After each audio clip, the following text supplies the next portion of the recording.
పరలోకమందున్న మా తండ్రి, వాతావరణం ప్రతికూలంగా ఉన్న అనుకూలతను అనుగ్రహించి ఆసక్తిని రేకెత్తించి మీ పిల్లలను తండ్రి మీ సహవాసంలోనికి మీ సన్నిధిలోనికి ఆహ్వానించినందుకు మీకు స్తుతులు. ఈ నమ్మకాన్ని వమ్ము చేయక నిలబెట్టి ఇచ్చిన ఈ సమయాన్ని తండ్రి మేము దొంగిలించక కాలయాపనకి మా మదిలో తోచిన ప్రతి మాటలు మేము మాట్లాడక తండ్రి ఆత్మచేత రాయబడిన సంగతులను మీ ఆత్మ సహాయం ద్వారానే వివరించగలిగే శక్తిని మాకు అనుగ్రహించండి. ఎవరి మెప్పు కొరకో ఎవరి మన్నన కొరకో వాక్యాన్ని మేము వినక బోధించక కేవలం తండ్రి పురాతనమైన సంగతులు మొదలుకొని ఇప్పటి వరకు వర్తమానంలో మా జీవితంలో మీరు ఏమి జరగాలని కోరుకుంటున్నారో ఆ సంగతులన్నిటిని ఒక్కసారి తెరిచి ధ్యానించి మా జీవితాలకు తండ్రి పెంపొందింపజేసుకునే విధంగా తండ్రి ముఖాముఖిగా ఈ వారం కూడా మాతో మాట్లాడండి. తండ్రి పరోక్షంగా వింటున్న వారు ఎక్కడెక్కడో దూర ప్రాంతాల్లో దేశాలు ఆవల తండ్రి ఉండి వింటున్నారు. వారిని కూడా మీరు బలపరుస్తారని కోరుతూ మమ్ములను ఈ సంఘాన్ని పరోక్షంగా వింటున్న వారందరినీ మీ చేతులకు అప్పగిస్తూ క్రీస్తున్నామని ప్రార్థన సమర్పిస్తున్నాం తండ్రి. ఆమేన్. త్వరగానే ముగించుకుందాం. ఈరోజు కొంచెం వర్షాభావం వలన ఆలస్యమైంది. మత్తయి సువార్త మొదటి అధ్యాయం. మత్తయి సువార్త మొదటి అధ్యాయం మొదటి 6 వచనాలు చదువుకుందాం. అబ్రహాము కుమారుడగు దావీదు కుమారుడైన యేసుక్రీస్తు వంశావళి. అబ్రహాము ఇస్సాకును కనెను, ఇస్సాకు యాకోబును కనెను, యాకోబు యోదాను అతని అన్నదమ్ములను కనెను,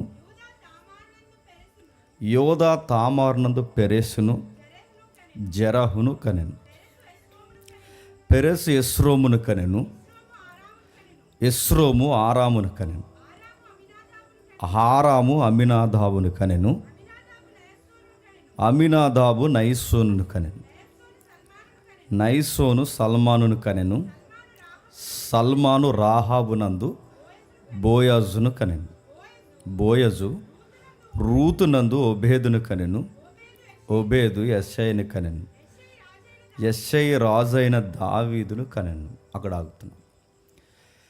క్రమానుగతంగా ప్రతి వారము అనేక సంగతులు మనం నేర్చుకుంటున్నాం. ఆ నేర్చుకుంటున్న సంగతుల్లో మత్తయి సువార్త వివరణ ఒకటి. కేవలం తోసిందల్లా మాట్లాడుకుని వెళ్ళిపోక ఒక సిస్టమేటిక్గా క్రమానుగతంగా అటు థియాలజీని మిస్ అవ్వకుండా ఇటు చరిత్రని మరుగు చేయకుండా బయట సొసైటీ నుంచి ఎదురవుతున్న అనేకమైన బైబిల్కి వ్యతిరేకమైన ప్రశ్నలు తర్కబద్ధంగా ఇటు భౌగోళికంగా అన్ని విధాలుగా ప్రతి వచనాన్ని అర్థం చేసుకోవడానికి మనం ప్రయత్నం చేస్తూ ఈ బైబిల్ స్టడీని మనం స్టార్ట్ చేసాం. నిజానికి ఇది మత్తయి సువార్త యొక్క వివరణ. అధ్యాయాన్ని అవుట్లైన్స్ మాట్లాడుకుని వెళ్ళిపోవచ్చు. ఎవరు ఈ మొదటి అధ్యాయాన్ని వివరించడానికి సాహసం చేయరు గనక అన్ని సంఘాల వల్లే నీరసించిపోయి మనం మోటివేట్ చేసుకుని వెళ్ళిపోవడం అది సబబు కాదు గనక సత్యమందు ఆసక్తి కలిగిన వారు, స్త్రీలైన వారు కాస్తంత ఆలోచించవలసిన పిల్లలుగా దేవుడు మనకు భాగ్యం ఇచ్చాడు కనుక ప్రతిదాన్ని మనం ఆలోచిస్తున్నాం. ఓకే, ఈ భాగంలో మత్తయి సువార్తలో మత్తయి గారు పరిచయం చేసింది అబ్రహాం గారిని, దావీదు గారిని తలకాయల్లాగా పరిచయం చేశాడు. ఎందుకు అబ్రహాం గారిని, దావీదు గారిని దేవుడు ఎందుకు పరిచయం చేశాడంటే మెస్సయ్యని ఈ సొసైటీకి పరిచయం చేయాలి అంటే ప్రభు అయిన యేసుక్రీస్తు వారిని, అభిషక్తుడిని ఈ సమాజానికి ఆయన పరిచయం చేయడానికి కొన్ని రుజువులు తెర మీద తీసుకొచ్చాడు. ఆ రుజువులే వంశవృక్షం. అంటే యేసుప్రభు అనే పాత్ర కల్పిత పాత్ర కాదు, యేసుప్రభు అనే పాత్ర కిట్టించింది కాదు, యేసుప్రభు అనే పాత్ర యేసుప్రభు తాను ఇలా క్రియేట్ చేసుకుంటే ఈ ప్రవచనాలకు అనుకూలంగా నా క్యారెక్టర్ని ఇలా డిజైన్ చేసుకుంటే బాగుంటుందని అనుకుని తయారు చేసుకున్న క్యారెక్టర్ కాదు అది. అది ఈ రోజుల్లో ఇప్పుడు అరువు తెచ్చుకున్న ప్రశ్నలు మాట్లాడుతున్నారు చాలామంది సోషల్ మీడియాలో కూర్చొని.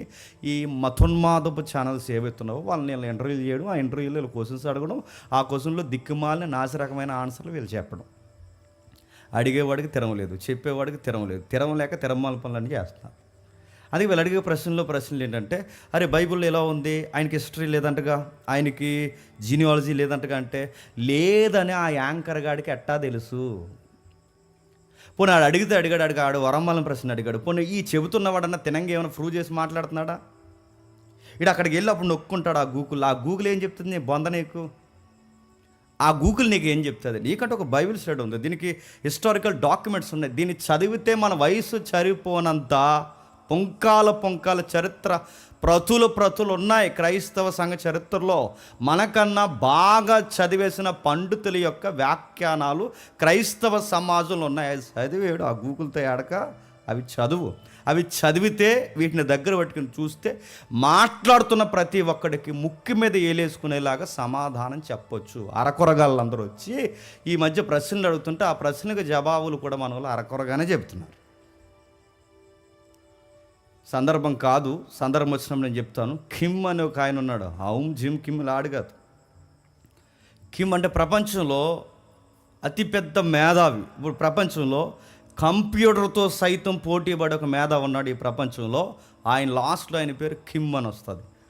కిమ్ ఆయన మేధావి, అంత పెద్ద మేధావి, ప్రతి విషయం చెప్పగలడు, ఏదన్నా మాట్లాడగలడు. అంత పెద్ద మేధావి ఏమంటో తెలుసా?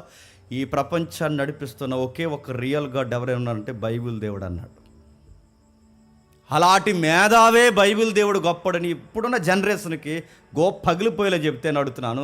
ఈ అరకొరగా వాళ్ళందరూ వచ్చానారట, యేసుప్రభు చరిత్ర లేదన్నారట, యేసుప్రభు కట్ట వంశవృక్షం లేదన్నారు. అడుగుతున్నాను, మీరు అరకొరగాళ్ళు. అందుకే చదవాలి, వీటిని ధ్యానించాలి. వీటిని గూర్చి మాట్లాడుతున్నప్పుడు అండి, అసలు మిషనరీ చరిత్ర మాట్లాడినా, సంఘ చరిత్ర మాట్లాడినా, బైబిల్ చరిత్ర మాట్లాడినోడు సిగ్గుపడిపోయేలాగా ఆన్సర్లు చెప్పాలండి. అలా చెప్పాలి అంటే అడుగుతున్నాను. మన దగ్గర ఇంత చరిత్ర మనం ధ్యానించట్లేదు. మనం ఏం చేస్తామంటే మత్తయి సువార్తలో ఎంతసేపు జక్కే కదా, మత్తయి సువార్త మనం తీసి చెప్పండి, మార్తమ్మ కథలతో వెళ్ళిపోతే మనకి ఇంకా నడుతున్నాను. మిగిలిన టెస్టుల జోలికి నువ్వు వెళ్ళవా? ఆ టెక్స్ట్ నీకు సంబంధం లేదా? అలాంటి విడవబడిన నిర్లక్ష్యం చేయబడిన అధ్యాయంలో ఒక అధ్యాయమే మత్తయి సువార్త మొదటి అధ్యాయం. ఇప్పుడు మనం ధ్యానిస్తున్నాం దాన్ని. ఏంటి ఆ మత్తయి సువార్త చూస్తూ దావీదు గారి లైఫ్ స్టడీని మనం ధ్యానిస్తున్నాం. దావీదు గారికి ప్రభు అయిన యేసుక్రీస్తు వారికి సంబంధము ఉంది. ఈయన రాకకి ఈయన ముంగుర్తుగా పనిచేశాడు. ఈయన జీవితాల్ని భాగాలుగా ఆలోచిస్తూ ఆ మొదటి సమయాలు 22వ అధ్యాయం దగ్గర ఆగం. ఐడియా ఉందిగా? ఆ 22వ అధ్యాయంలో 2 భాగాలు మనం వదిలేస్తాం. లాస్ట్ వీక్ మనం ఆలోచించకుండా టైం లేదు కనుక ఆ సందర్భాన్ని వివరించుకోవడానికి, అది సందర్భంగా మనకు సమయం సరిపోదు కనుక 2 భాగాలు వదిలేస్తాం. ఆ భాగాలు ఏంటంటే 21వ అధ్యాయం 10వ వచనం చూద్దాం ఒకసారి. 21వ అధ్యాయం 10వ వచనం, మొదటి సమూయేలు గ్రంథం 21వ అధ్యాయం 10వ వచనం. అంతటా దావీదు సౌలునకు భయపడినందున ఆ దినముననే గాతు రాజైన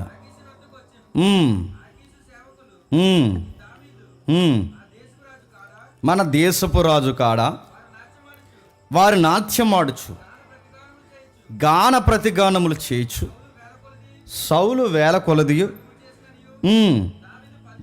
దావీదు 10,000 కొలది హతము చేసిననియు పాడిన పాటలు ఇతని గూర్చినే కదా అని అతన్ని బట్టి రాజుతో మాట్లాడగా, దావీదు మాటలు తన మనస్సులో ఉంచుకొని గాతు రాజైన ఎదుడితే కంటిన్యూ చదవండి. కాబట్టి దావీదు వారి ఎదుట తన చర్య మార్చుకొని ఎర్రివాని వలె నటించుచు ద్వారపు తలుపుల మీద గీతలు గీచు ఉమ్ము తన గడ్డం మీద కార్నిచ్చుచు ఉండెను. వారిని అతను పట్టుకొని పోగా అతడు పిచ్చి చర్యలు చేస్తూ వచ్చెను. కావున ఆకీషురాజు, మీరు చూశారు కదా, వానికి పిచ్చి పట్టినది, నా యొద్దకు వీడిని ఎందుకు తీసుకుని వచ్చిదిరి? పిచ్చి చర్యలు వీడిని తీసుకుని వచ్చిదిరేమి? వీడు నా నగర్లోనికి రాతగునా అని తన సేవకులతో అనేను. బానంద సౌండ్ కొంచెం కన్ఫ్యూజ్గా ఉంది. బానందా? Okay, right. జాగ్రత్తగా విందాం. ఈ ఒక్క భాగాన్ని ఈ 22వ అధ్యాయం సుమారు 1 నుండి 5వ వచనం వరకు మనం విడిచాం. లాస్ట్ టైం మనం మాట్లాడుకున్నప్పుడు ఈ 2 అధ్యాయాలు మాట్లాడుకున్నప్పుడు. అయితే ఇక్కడ జాగ్రత్తగా మనం చూస్తే దావీదు గారు పరిగెడుతున్నారు, క్షమించండి పరిగెట్టేస్తున్నాడు. ఎవరు? సౌలు. ఈ సౌలు అనే మూర్ఖుడు లేదా వయసంతా ఆయన అసూయ చేత నింపేసుకొని ఒక చిన్న పిల్లవాడు గొర్రెలు కాస్తున్న అబ్బాయిని పరిగెట్టిస్తూ ఉంటే ఆ ఉరుకులు పరుగుల జీవితంలో ఆ మందిరానికి పరిగెట్టాడు. ఆ మందిరానికి పరిగెట్టినప్పుడు ఏమైందో మనకు తెలుసు. ఒక అబద్ధం చెప్పాడు. ఆ అబద్ధానికి రిజల్ట్ ఏమొచ్చిందో తెలుసు. దైవజనులైన వారు, దేవుని చేత పిలువబడిన వారు, లేదా సంఘానికి కంటిన్యూగా వస్తున్నవారు, దేవుని సన్నిధిలో ఉన్నవారు, దేవుని పిల్లలని చెప్పుకున్నవారు అబద్ధాలు ఆడితే దాని నష్టం ఎలా ఉంటుందో లాస్ట్ వీక్ మనం చూసాం.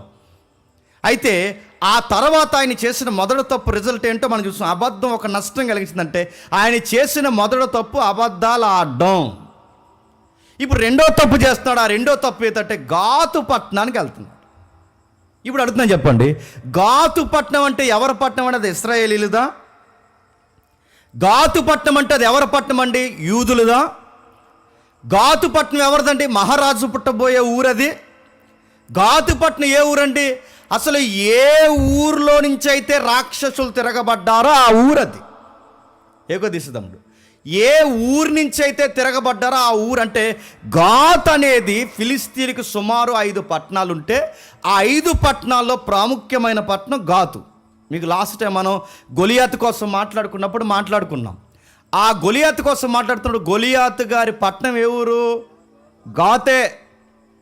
ఇంకా నేను చెప్తానండి, వాళ్ళ ఊరు అష్టోదు, అస్కలోను, గాజా, ఎక్రోను, గాతు. ఈ 5 పట్టణాలు ఫిలిస్తీన్లకి ప్రాముఖ్యమైన పట్టణాలు. అంటే గాతు, ఎక్రోను, గాజా. ఇప్పుడు గొడవలు జరుగుతున్నాయిగా, గాజా, అస్కలోను, అష్టోదు.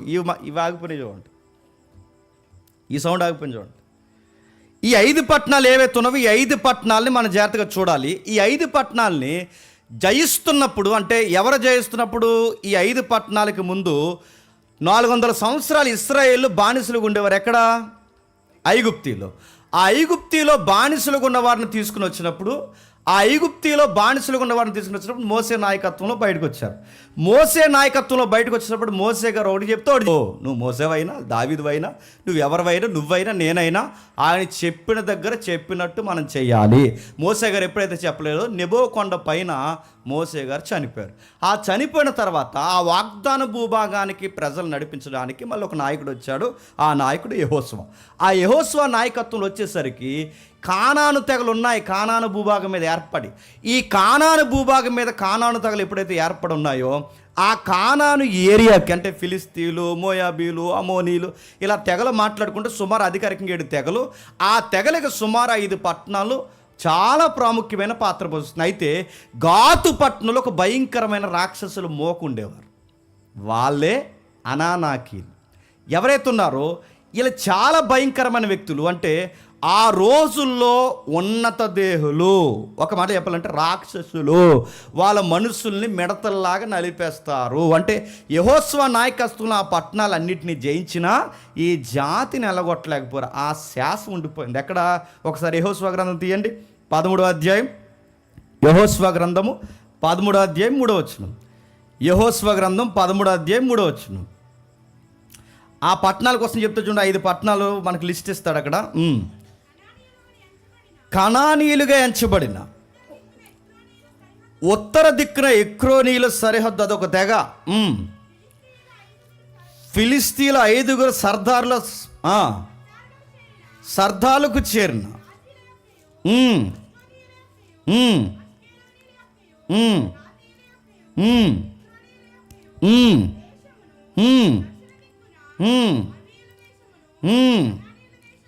అవీల దేశమును, కనానీల దేశమును, సిదోనీల దేశమునైన మేరా మొదలుకొని ఆ పై ప్రాంతాల వరకు మొత్తం సరిహద్దులను ఆక్యుపై చేశాడు. ఎవరు? యెహోషువ. అంతా చేసిన తర్వాత ఈ ముందు అధ్యాయాలకు వెళ్తే ఒక మాట విడవబడుతుంది. ఆ మాట ఏంటో ఒకసారి 11వ అధ్యాయం తీయండి. యెహోషువ గ్రంథం 11వ అధ్యాయం 22వ వచనం. యెహోషువ గ్రంథం 11వ అధ్యాయం 22వ వచనం. ఇశ్రాయేలు దేశమందు అనాకీలలో ఎవడును మిగిలి ఉండలేదు. గాజాలోను, గాతులోను, అష్టోదులోను మాత్రమే కొందరు మిగిలి ఉండి. ఎవరు వీళ్ళు? అనాకీలు. అనాకీలు అంటే ఈ అనాకీలు అంటే వీళ్ళు ఎవరంటే ఉన్నత దేహులు, వీళ్ళ రాక్షసులు లాంటి వాళ్ళు, వీళ్ళ భయంకరమైన వాళ్ళు, అంటే ఎత్తైన మనుషులు. ఇంకా మీరు మాట్లాడుకుంటే చాలామంది మీరు యూరోపియన్ కానీ ఇంకా మన కిందకు పోతే ఈ దక్షిణ అమెరికా కానీ ఉత్తర అమెరికా కానీ మనం చదువుకున్నప్పుడు ఎప్పుడైనా ఇష్టం వచ్చినప్పుడు మనం మాట్లాడుకుందాం. ఈ భూభాగాల మనుషులు ఎప్పుడైనా మీరు గమనించారా? చాలా హైట్ ఉంటారు. మీరు చూడండి, మనం 5.5లో ఉంటాం, అది చాలా హైట్ ఉంటారు. ఎందుకు హైట్ ఉంటారంటే మీరు గుర్తుపెట్టుకోండి, వీళ్ళ తెగలు ఎవరైతే మనకు కనబడుతున్నారో ఈ తెగలు యూరోపియన్స్, అంటే మనకి ఈ రష్యా పరిసర ప్రాంతాల్లో, రష్యాలో ఆ పెద్ద ఖండంలో ఒక భాగం చెదిరిపోయి ఆ కింద ప్రాంతాలకు పోతేనే ఈ ఎవరైతే ఉన్నారో దీన్ని ఏమంటారంటే రెడ్ ఇండియన్స్ అంటారు. రెడ్ ఇండియన్సే తర్వాత ఈ పేర్లు మారినవని మాట్లాడుకుంటారు తర్వాత ఎప్పుడన్నా. ఇవన్నీ మాట్లాడుకుంటే వీటి మూలాలు ఎవరంటే ఎత్తైన వాళ్ళు, బలమైన వాళ్ళు, భుజం కలిగిన వారు, భుజబలం కలిగిన వారు. అంటే వాళ్ళందరి మనుషుల కన్నా డిఫరెంట్గా ఉంటుంది వాళ్ళ బ్రీడు. ఆ బ్రీడ్కి అన్ని ఏరియా నుంచి ఎలగొట్టారు, కానీ ఆ ఏరియాలో ఎలగొట్టలేకపోయారట. ఆ ఏరియా, ఆ పట్టణం పేరు గాతు. ఆ గాతులో ఒక తెగ ఉండిపోయింది కనుక ఆ తెగలో కొన్ని ఫ్యామిలీస్ బతుకుతున్నాయి కంటే ఆ బలవంతులైన తెగలు బతుకుతున్నాయి కనుక ఆ తెగలో ఉన్నవాడే గొలియాత్. ఇప్పుడు బాగుండి, అలాంటి పట్టణంలో ఈర్లు సూర్లుగా ఉన్న గొలియాతును కొట్టేశాడు దావీదు. ఇప్పుడు అలాంటి పట్టణానికి అక్కడికి వెళ్తానంటే ఇది మంచి పని చేస్తున్నాడా లేదా వ్యతిరేకమైన పని చేస్తున్నాడా? వాళ్ళ తెల్లారితే ఫిలిస్తీన్లు ఇశ్రాయేలు సావును కోరతారు, వాళ్ళు తెల్లారితే ఇశ్రాయేలు యొక్క నాశనాన్ని కోరతారు. అలాంటి గాతు పట్టణానికి వెళ్తానంట. ఆ గాతు పట్టణానికి వెళితే అక్కడ ఏమైనా మంచి ఉందా? మనం వెళ్ళిన తర్వాత అక్కడ ఏం జరుగుతుందట? అక్కడ ఒక రాజు ఉన్నాడు, వాడి పేరు ఏం పేరు? ఆకీషు రాజు ఉన్నాడు. ఆ రాజు దగ్గరికి వెళ్ళాడు. మీరు ఎలాంటి కండిషన్లు పెడుతున్నారు చూడండి. ఈయన ఏమనుకుంటున్నాడు చెప్పండి. అంటే దావీదు గారే, కానీ దావీదు గారు కూడా శ్రమ దినమున కృంగిని ఎడలా చెప్పండి చేతగాని నిర్ణయాలు తీసుకుంటాం. కొన్నిసార్లు మనకి ప్రమాదము, ఇబ్బంది, పరిస్థితి అది పెద్ద ఎత్తులో మనకు కనబడేసరికి మనం తీసుకున్న నిర్ణయాలు కూడా పిచ్చి పనుల్లో ఉంటాయి. అలాంటి పిచ్చి నిర్ణయాల్లో ఒక నిర్ణయం ఏదో దావీదు ఆల్రెడీ ఒక తప్పు చేస్తారు. ఏంటో తప్పు? అబద్ధం ఆడడం తప్పు. తన ప్రాణరక్షణ కొరకు అబద్ధం ఆడడం తప్పు. ఇప్పుడు రెండో తప్పు ఏంటంటే అబద్ధం ఆడటమే కాదు, గాతుకి వెళ్ళడం రెండో తప్పు. పోనీ వెళ్ళాడు. ఆ గాతు పట్టణానికి వెళుతున్నప్పుడు ఆ యాచకుడి దగ్గర ఏం తీసుకున్నట్ట? గొలియాతు కత్తి గొలియాతు ఊరే పట్టుకెళ్తున్నట్టు. అది మంచి పనా? నా మాట మీకు అర్థమవుతాం లేదు, బాగా వినండి. ఆ ఊర్లో లీడర్గా ఉన్నవాడిని చంపేసి మళ్ళీ ఆ ఊరే వెళ్తున్నాడంటే నీకు మంచి జరుగుతుందా కీడు జరుగుతుందా? కొన్నిసార్లు టెన్షన్ ఎక్కువైపోయినప్పుడు తీసుకునే నిర్ణయాలు ఇంకా తగలెట్టేసేలా ఉంటాయి. ఇలాగే అందుకే కొన్నిసార్లు కంగారు పడకండి, ఆలోచించి నిర్ణయాలు తీసుకుంటే. ఎందుకంటారు? కంగారులో తీసుకున్న నిర్ణయాలు ఇంకా ప్రాణాల మీదకి వచ్చేస్తాయి. సౌలు పరిగెట్టిస్తే అడుగుతున్నాను, సౌలు గారు పరిగెట్టిస్తే ఇంకెక్కడ దాక్కోవడానికి స్థలం లేదా నేను అడుగుతున్నానండి. ఈ సందర్భాన్ని బేస్ చేసుకుని ఆయనకి ఎక్కడ స్థలం లేదా, అన్నిటికన్నా గొప్ప సురక్షితమైన స్థలం ఏంటో తెలుసా? ఆ యాజకుడి దగ్గర ఉంటే బాగు. అంటే దావీదు గారు మిస్టేక్స్ చేస్తున్నారు, తప్పులు చేస్తున్నారు. ఆ శ్రమ దినమున శత్రుత్వం పెరిగిపోయినప్పుడు శత్రువులు డీల్ చేయడంలో అప్పుడప్పుడు తడబాటు అడుగులు దావీదు గారు వేశారు. కానీ దావీదుకి సౌలుకి చాలా వ్యత్యాసం ఉంది అక్కడ. దావీదు గారు తీసుకున్న నిర్ణయాల్లో కూడా అబద్ధాలు ఆడడం. రెండోది ఏంటో తెలుసా? గాతు పట్టణానికి గొలియాతుని చంపిన గొలియాతు గారు ఊరు గొలియాతు కత్తి పట్టుకెళ్ళడమే ప్రమాదం. దేవుని మందిరం కన్నా ఉన్నతమైన ఆశ్రయం ఎక్కడుంటుంది దీనికి? దేవుని మందిరం కన్నా సురక్షితమైన స్థలం ఎక్కడుంటుంది దీనికి? అలాంటి మందిరాన్ని వదిలేసి అన్నిలతో తిరుగుతున్నాడట. నేను మళ్ళీ చెప్తున్నాను, గుర్తుపెట్టుకోండి. మందిరం మానేసినోడైనా, మందిరాన్ని వదిలేసినోడైనా, మందిరాన్ని ఎగ్గొట్టినోడైనా, మందిరాన్ని వదిలేసి లోకంలో తిరిగినోడు ఎవడైనా నువ్వు ఉరుతాడు మీద వేసుకుంటున్నావు అన్న సంగతి మర్చిపోక. మళ్ళీ చెప్తున్నాను, మందిరాన్ని వదిలి అడుగుతాను. నువ్వు మందిరాన్ని వదిలేసి ఎక్కడ పరిగెడతావు? అంతకుముందు ఎక్కడున్నాడు? ఆ సమూయేలు గుంపు దగ్గర ఉంటే వచ్చిన శత్రువులను కూడా ప్రవచనాలు చెప్పేలాగా దేవుడు మార్చేలేదా? సౌలు వస్తే సౌలు చేత ప్రవచనాలు చెప్పించాడు. సౌలు సైన్యం వస్తే సౌలు సైన్యం చేత ప్రవచనాలు చెప్పించాడు. ఇప్పుడు మళ్ళీ మందిరంలో ఉంటే మందిరంలోనికి ఎవడైనా శత్రువు ఈ సౌలు కూడా వస్తే ఆ శత్రువును కూడా దేవుడు అదుపు చేయగలడా లేడా? కంగారు పడితే నిర్ణయాలు మార్చేసుకుంటావా? ఎవడైనా ఏదన్నంటే నిర్ణయాలు మార్చేసుకుంటావా? అలాంటిది ఏదో కంగారు వస్తే దేవుని మందిరం కన్నా నీకు సురక్షితమైన స్థలము అన్యులతో చెట్టబట్టలేసి తిరగడం అనుకుంటున్నావా? చావు కోరుకుంటున్నావేమనుకుంటున్నావా? నాకు తెలిసి నేను చూసిన నా పరిస్థితిని బట్టి నేను చెప్తున్నా అండి, సహవాసం మానేసినోడు బాగుపడినట్టు నా 19 సంవత్సరాల సేవా జీవితాన్ని నేను అడుగుతున్నాను, చూసి చెప్తున్నాను. సహవాసం మానేసిన, సంఘం మానేసిన, సత్యం వినడం మానేసిన, నీకు లోకం అలవాటైతే సమాధి రుచి ఎలా ఉంటుందో నీకు చూపిస్తాడు. నేను సీరియస్గానే చెప్తున్నాను, మిమ్మల్ని బెదిరించడానికి చెప్పట్లేదు. నువ్వు ఏ సహవాసంలోనో నాకు తెలియదు, నేను పరోక్షంగా వింటున్న వారికి కూడా నేను చెప్తున్నాను. నీకు లోకపు సహవాసమా, దేవుని సహవాసమా? దావీదు గారు వెళ్తున్నాడు, ఆయన తీసుకునే తప్పుడు నిర్ణయాల్లో ఒక నిర్ణయం తీసుకున్నాడు. ఆ తప్పుడు నిర్ణయం ఏంటో తెలుసా? ఇదిగో ఆయన తీసుకున్న తప్పుని అక్కడ పోయాడు, వెళ్ళి అతనితో మాట్లాడుతున్నాడట.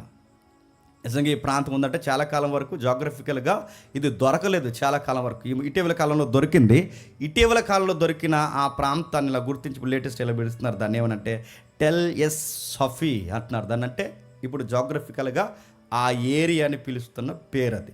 ఆ పేరుని బట్టి గుర్తించేది ఇది నిజంగా జరిగింది. కొన్ని ప్రతులు దొరికాయి, పురాతనమైన రాతి ప్రతులు. అవి దొరికితే దాని మీద ఈ రాజు పేరు ఉంది. ఏ రాజు పేరు? ఆకీష్ రాజు పేరు. అంటే ఆకీష్ రాజు నిజం, గాతు పట్నం నిజం. ఈ చరిత్రలో ఈ వ్యక్తులతో మాట్లాడిన దేవుడు కూడా నిజం. తీసుకెళ్ళాడు దావీదు గారు అక్కడ మందిరం కన్నా ఆ పట్టణం దగ్గర నిలబడ్డాడు. నిలబడితే ఏం చేస్తున్నాడు, ఏం చేయడం పెట్టి ఏం చేస్తున్నాడు చూడాలి. గుర్తెట్టారు, గుర్తుపెట్టి ఏమంటున్నారు చూడండి ఒకసారి. అదే సమూయేలు గ్రంథం 21వ అధ్యాయం 10వ వచనం నుండి. అంతటా దావీదు సౌలునకు భయపడినందున గాతు రాజు అయిన ఆకీషు నద్దకు వచ్చెను. ఆకీషు సేవకులు ఈ దావీదు ఆ దేశపు రాజు కాడ వారి నాట్యమాడుచు గాన ప్రతిగానములు చేయుచుంటే. ఇప్పుడు బాగా వినండి, ఎందుకు ఇక్కడ పరిగెట్టాడంటే రాజకీయాన్ని వాడుకోవాలనుకుంటున్నాడు. ఎవరు? దావీదు. ఎందుకంటే గొలియాతు పోయిన బాధల్లో ఉన్నాడు. ఎవరు? ఆకీషు రాజు. గొలియాతును కోల్పోయిన బాధల్లో ఉన్నారు. ఎవరు? ఆ గాతు పట్టణ ప్రజలు. ఎప్పుడైతే ఈ బాధల్లో ఉన్నారో, ఈ బాధల్లో ఉన్న వారికి ఇప్పుడు సౌలు అనే ఆయన చాలా విరోధం కనబడుతున్నాడు. ఎవరికి? ఆ పట్టణస్తులకి, ఆకీషు రాజు కంటే. ఇప్పుడు సౌలుకి ఎలాగో ఆకీషు రాజు వ్యతిరేకంగా ఉన్నాడు కనుక, సౌలు నా మీద పగబెట్టాడు కనుక, ఇప్పుడు ఆ శత్రువుని నాకు మిత్రునిగా మార్చుకోవాలనుకుంటే ఇవి మంచి పనులా? ఈ బయట రాజకీయాల్లో బాగుంటాయి, దేవుని పిల్లలుగా మనకి సెట్ అవుతాయా? ఇది ఇంకా పీకల మీద కష్టాలు తెచ్చుకోవడం అంటారు, గుర్తుపెట్టుకోండి. ఇతను సౌలు కంటే సౌలు దగ్గర నుంచి పరిగెడుతున్నాను కదా, సౌలు ఖచ్చితంగా నా దగ్గర రాని స్థలం ఏంటంటే ఖచ్చితంగా గాతు దగ్గర రాడు. ఎందుకంటే గాతురాజు సౌలుకి వ్యతిరేకంగా ఉన్నాడు. ఇప్పుడు గాతురాజు సౌలుకి వ్యతిరేకంగా ఉన్నాడు కనుక నా మీదకి రావాలంటే ముందు రాజు మీదకి రావాలి. రాజు దగ్గరికి వెళ్ళి కొంచెం రిక్వెస్ట్ పెట్టుకుందాం, రాజు దగ్గరికి వెళ్ళి మాట్లాడితే రాజు కన్నా ముందు సేవకులు గుర్తెట్టు అన్నారట, ఇతను నాట్యం ఆడుతూ గాన ప్రతిగానములు చేయుచు సౌలుకి 1000 కొలదయు దావీదుకి 10,000 కొలదయు అతము చేసిన పాడిన పాటలు ఇతను గూర్చే కదా. ఇప్పుడు చెప్పండి, కీర్తి వచ్చినప్పుడు ఎంత బాగుంటుందో ఆ కీర్తి కొన్నిసార్లు కొంప ముంచేస్తుంది అనడానికి ఇదే కారణం. దావీదు గారిని సొంత పట్టణంలో పొగిడినప్పుడు బాగుంది, వినడానికి పాట బాగుందా లేదా? సౌలుకి 1000, దావీదుకి 10,000 అన్నప్పుడు ఏ ప్రాబ్లం లేదు. ఇప్పుడు శత్రు స్థలంలో పోయినప్పుడు మళ్ళీ అదే పాట జ్ఞాపకం చేసుకున్నప్పుడు ఈ ఫేమ్ నేమేను కొమ్ముంచేలా ఉందా లేదా? బాగా గుర్తుపెట్టుకోండి, కొన్నిసార్లు పేరు వచ్చినప్పుడు ఎంత బాగుంటుందో ఆ పేరు కూడా మన స్వేచ్ఛను భగ్నం చేస్తుంది. మన స్వేచ్ఛగా తిరిగే వాళ్ళు గుర్తుపెట్టుకున్నారట ఏమని? నిన్నే కదా పొగడారు. ఇప్పుడు చెప్పండి, ఈ గుర్తింపు అంటే దావీదు గారి పొగడ్తలు ఎక్కడ వరకు పాకాయంటే ఫిలిస్తీన్ల పట్టణాల వరకు పాకాయి. ఫిలిస్తీన్ల పట్టణం అంటే ఈయన ఫేమ్ నేమ్ మామూలుగా రాళ్ళు, సొంత దేశంలో పేరు వచ్చింది, పక్క దేశాల్లో పేరు వచ్చింది. ప్రతి దేశంలో ఈయన గురించి మాట్లాడుకున్న ఆ పాట ఆ రోజుల్లో రివైవల్ అయిపోయింది. అంత బాగా పాడుకుంటే అంత పేరు ఆయనకు వస్తే, అంత పేరు వచ్చిన ఆయన మీరు గమనించండి. ఇప్పుడు ఆయన కంగారు పడుతూ వాళ్ళు అంటున్నారు ఏమనంటే, నువ్వే కదా అనగానే కంగారు అయిపోయాడట. ఒకప్పుడు అదే పొగడుతున్నప్పుడు కంగారు వచ్చిందా? ఒకప్పుడు అదే పాట పాడుతున్నప్పుడు కంగారు వచ్చిందా? ఇప్పుడు ఆ పాట పాడుతుంటేనే దావీదు గారికి ఎలా ఉంది చెప్పండి? కంగారు వస్తుంది. కొన్నిసార్లు పొగడతలు బాగుంటాయి, కొన్నిసార్లు పొగడతలు మనకు పంపం చేస్తాయి. ముంచవా? అదే జరుగుతుంది. అప్పుడు ఏం జరుగుతుంది చూడండి. దావీదు ఈ మాటలు తన మనస్సులో ఉంచుకొని గాతు రాజైన ఆకీషునకు బహుగా భయపడి, కాబట్టి దావీదు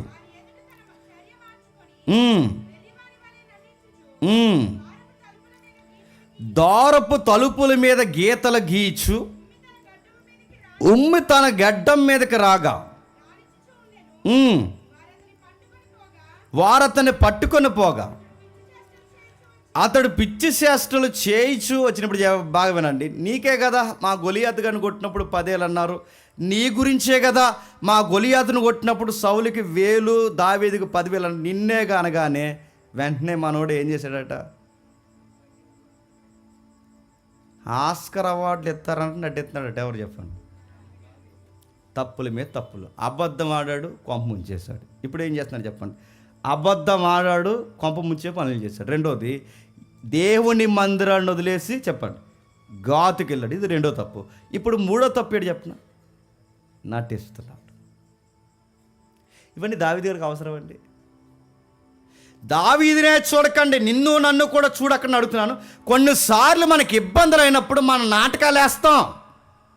అన్నీ తెలిసి మనకు తెలిసే ఉంటా. అవునా, అలా జరిగిందా? అయ్యో నాకు తెలియదు. ఎన్ని నాటకాలు! నువ్వు ఎక్కడ ఉండాల్సినాడు కాదు చెప్పండి. అన్నీ తెలిసి తెలియనట్టు, విని వినలేనట్టు, చూసి చూడలేనట్టు, అసలు నేను ఇన్నోసెంట్, నాకు ఏమీ తెలదన్నట్టు అలా జరిగిందా అని సాగతీయడం.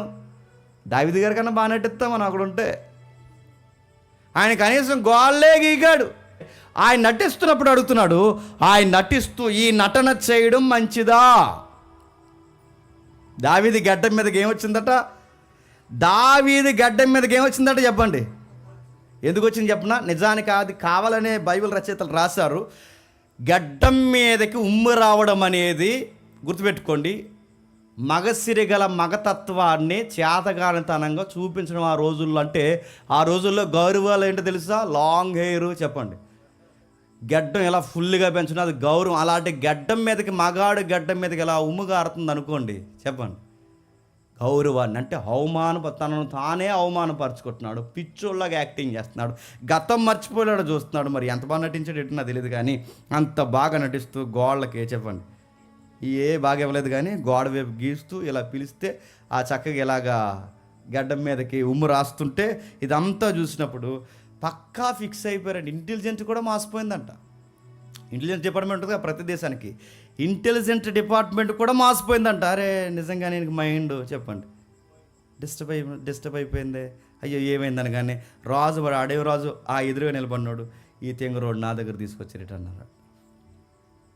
ఇతను నా మందిరంలో నిలబడడానికి అంత కావలసిన వ్యక్తి అంటే చాలామందిని అడుగుతున్నాను. గుర్తుపెట్టుకోండి, శ్రమ దినాన్న కృంగొద్దు.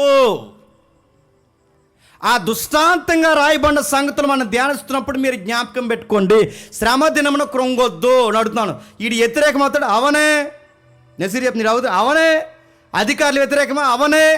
జబ్బుల రాని, ఇబ్బందుల రాని, వీళ్ళందరూ కలిసి మన కోసం మాట్లాడుకొని, వీళ్ళందరూ మన కోసం కూర్చుకో ఎన్నన్నా వాగనే మన చర్యలు మార్చడానికి వీల్లేదు. మనం ఎలాగున్నామో నిండు కొండలాగా అలాగే ఉండాలి. మనల్ని చూసినప్పుడు పిచ్చెక్కిపోవాలి. వీడికి అసలు భయం లేదట. భయం ఉండకూడదు. నిన్ను ఎవరైనా ఏమనంటే భయం వేసేస్తుంది, ఏదన్నా వస్తుందంటే భయం వేసేస్తుంది. ఇంకా భయం ఏంటి చెప్పిన, వచ్చే రోగాలు ఇంకా రాలేదు మన ఏరియాకి, న్యూస్లో చెప్పారంట. ఈ రోజు నుంచి వీడికి జాగ్రత్తలు అయిపోయి మెడికల్ షాప్ చుట్టూ తిరుగుతాడు అడుగుతున్నా. ఇంకా రాలేదు పోలేదు, ఎన్ని జాగ్రత్తలు అడుగుతున్నాడు. జబ్బులంటే భయం, అప్పులంటే భయం, ఇబ్బందులంటే భయం, ఎవరన్నా ఏదన్నంటే భయం, ఇంకా ఎవరన్నా నిందిస్తే భయం, మనల్ని ఎవరైనా గుర్తుపడితే భయం. దేనికి భయం? నడుతుంది దేనికి భయం? మనం భయపడాల్సింది ఒకటి గుర్తుపెట్టుకోండి, దేవుడికి. రెండోది, దేవుడికి మన వలన ఏ ఇబ్బంది రాదు. ఈ రెండిటికే మనం భయపడాలి. దావీదు గారు దేనికి భయపడుతున్నాడు? ప్రాణానికి భయపడుతున్నాడు. సమస్యకు భయపడుతున్నాడు, ఇబ్బందికి భయపడుతున్నాడు. ఆయన భయపడుతున్నప్పుడు నటిస్తున్నాడట. ఈ భయపడి అబద్ధాలు చెప్పాడు. అంతకుముందు గాతు పట్టణానికి వెళ్ళాడు. ఈ తర్వాత ఏం చేస్తున్నాడంటే ప్రార్థన మానేశాడు. ఏం చేస్తున్నాడు చెప్పండి? నటిస్తున్నాడు. ఇది తప్పా కాదా? తప్పే. నేను అడుగుతున్నాను, చాలామంది నటించే సేవకులు ఉంటారు తెలుసా. మొన్న ఒక ఏరియాకి వెళ్ళిన పెద్ద టౌన్, ఏటని అడగకంటే క్యాలెండర్ ఫాలో అయిన వాళ్ళకి అర్థమవుతుంది. ఆ సిటీ మీరే క్యాలెండర్లో చూసి గుర్తించుకోండి, అది లైవ్లో చెప్పకూడదు. ఆ ఏరియాకి వెళ్తే చాలా పెద్ద ఫేమస్ స్పీకర్ ఉన్నాడు అక్కడ. ఆయన ఎప్పటి నుంచో మన చిన్నప్పటి నుంచి. ఆ స్పీకర్ దగ్గర 25 years పనిచేసిన ఒక ఎల్డర్ ఉన్నాడు, చర్చ్ సంఘ పెద్ద. ఆ సంఘ పెద్ద అక్కడికి వచ్చి నాతో ఆయన గూర్చి వాళ్ళ కుటుంబాల గురించి మాట్లాడుతుంటేనండి అస్సలు నమ్మలేకపోయాను. ఎంత పచ్చిగా అబద్ధాలు ఆడతాడా. వాళ్ళ అబ్బాయి ఉన్నారు, ఎవరు ఏటని అడగండి, ఎందుకంటే కొంచెం సేవ చేస్తున్నారు కనుక. వాళ్ళ అబ్బాయి కూడా ట్రాక్లు వేస్తాడు, ఎవరన్నా అడగండి. నేను ఏ పట్టణానికి వెళ్ళానో క్యాలెండర్ చూసుకోండి, ఇంకా నా డీటెయిల్గా అడగండి. ఏం చెప్తారట, వాళ్ళ కారు అమ్మేయాలనుకుంటారట. ఆ కారు అమ్మేయాలనుకున్నప్పుడు కొత్త కారు కొనుక్కోవాలనుకుంటారు. ఆ కొత్త కారు కొనుక్కోవాలనుకున్నప్పుడు వెంటనే పాత కారు అమ్మేసి కొత్త కారు కొనుక్కుంటే మళ్ళీ సంఘం ఏమనుకుంటుందేమో అని ఈ టైంలో ఏం చేస్తారంటే మీటింగ్ పెడతారట. ఆ మీటింగ్ అనౌన్స్మెంట్ చేసి, మీటింగ్ డబ్బులు లేవు అందుకే నా కారు నేను అమ్మేసి. ఎవడని అడగండి నన్ను. పాస్టర్ గారు కారు అమ్మేశారా అనగానే మన గుండెలు కరిగిపోయి, మాదో 1,00,000, మాదో 2 లక్షలు, మాది 50, మాది 20. ఎప్పుడైతే ఇస్తాం మీటింగ్ అయిపోద్ది చెప్పండి, మీటింగ్ అయిపోద్ది, ఇంకా డబ్బులు మిగిలిపోతాయి. కొత్త కారు ప్రజల చేతే కొన్ని ఇలా పుల్లిపేట మీద కూడా పచ్చి అబద్ధాల నాటకాలు ఆడతారంట. వాళ్ళని ఎప్పుడు గుర్తుపెట్టుకోండి, ఏమీ లేవంటారు. ఎందుకు? నిజానికి వీళ్ళ పేరు మీద ఏం ఉంచరంట. బినామీ అకౌంట్ మీద ఆయన పేరు చెప్తే మీరు అవాక్ అయిపోతారు. బ్రేకులు అడగండి చెప్తా. ఎంత సౌమ్యంగా మాట్లాడతాడు, ఎంత చక్కగా మాట్లాడతాడు. వీళ్ళ పిల్లలందరినీ సేవకులు చేసినప్పుడు రాష్ట్రాన్ని ఊపుతున్నారు. ఎవరన్నా అడగండి నన్ను. సేవకులు నాటకాలు ఆడే సేవకులు ఉన్నారు, పచ్చి అబద్ధాలు ఆడేసే సేవకులు ఉన్నారు, నటించేసే సేవకులు, బొంకేసే సేవకులు ఉన్నారు. ఇప్పుడు సేవకులే కాదు నడుతున్నారు, సంఘంలో సీనియర్స్ ఉన్నారు, పెద్దలు ఉన్నారు. వాళ్ళకి అప్పటికి ఏదైనా ఇబ్బంది అయితే అప్పటికప్పుడు మాట ఊరకే తిప్పేసే వాళ్ళు ఉన్నారు. లేరు అనేసి అనలేదనే వాళ్ళు ఉన్నారు, చెప్పేసి చెప్పలేదనే వాళ్ళు ఉన్నారు, మాట్లాడలేదనే వాళ్ళు ఉన్నారు, తినేసి మూతుడుచుకుని తినలేదనే వాళ్ళు ఉన్నారు. ఏడని అడగండి. తప్పు చేసి తప్పు చేయలేదనే వాళ్ళు ఉన్నారు. ఎన్ని రకాల్లో విశ్వాసులు ఉన్నారు, పెద్దలు ఉన్నారు, నాయకులు ఉన్నారు, పాస్టర్లు ఉన్నారు, కాబోయే ఎవాంజలిస్టులు ఉన్నారు, చిన్నోడు ఉన్నాడు, పెద్దోడు ఉన్నాడు. వీళ్ళందరి వరుసలో దావీదు ఉన్నాడు. దావీదు గారు కూడా నటించాడు. ఏమని నటిస్తారు చెప్పండి? ఇదిగో ఆయన నటిస్తూ బాధపడుతున్నాడు. నటిస్తే దేవుడు ఎంకరేజ్ చేస్తాడా? అబద్ధాలు ఆడితే దేవుడు పర్లేదు దావీదు, నీ పరిస్థితిని అర్థం చేసుకుంటున్నాను, నువ్వు ఎందుకు అబద్ధం ఆడాల్సి వచ్చిందని దేవుడు అర్థం చేసుకుంటాడా? నువ్వు గొలియాతుని కొట్టిన అబద్ధాలు ఆడితే దేవుడు నిన్ను కొడతాడు. నువ్వు గొలియాతుని జయించినా, నువ్వు నాటకాలు ఆడితే నీ నాటకాన్ని దేవుడు తెర తీస్తాడు. నేను మళ్ళీ చెప్తాను, నువ్వు ఎవరైనా నువ్వు మందిరాన్ని మానేస్తే, అంతకుముందు నువ్వు వీరోచితమైన కార్యాలు చేసిన వాడివైనా సావు దెబ్బ నీ మీదకి తెస్తాడు. దావీదు మీద తెచ్చాడు. ఏం సావు? ఆ పట్టణస్తులందరూ గుర్తుపట్టారు, రాజు గుర్తుపడుతున్నాడు, పిచ్చోళ్ళగా యాక్టింగ్ చేస్తున్నాడు. ఈ యాక్టింగ్ని దేవుడు ఎంకరేజ్ చేస్తాడు. నటించే వాళ్ళు దేవుడికి ఇష్టమా? దేవుడికి నచ్చింది దేవుడు చెప్పిన వేషధారతనం దేవుడికి అసలు నచ్చదు. ముందొకటి వెనకడుగా హిపోక్రసీ ఆయన దగ్గర కుదరదు, నాటకాలు ఆయన దగ్గర కుదరవు. మన అవునంటే అవును, కాదంటే కాదు, నాటకాలు ఆయన దగ్గర కుదరవు. నాటకాలు వేస్తే నడుతున్నాను, నాటకాలు వేసే వేషధారులైన పరిసయ్యులను దేవుడు వ్యతిరేకించాడు లేదా? సద్దుకాయలను తిట్టాడా లేదా?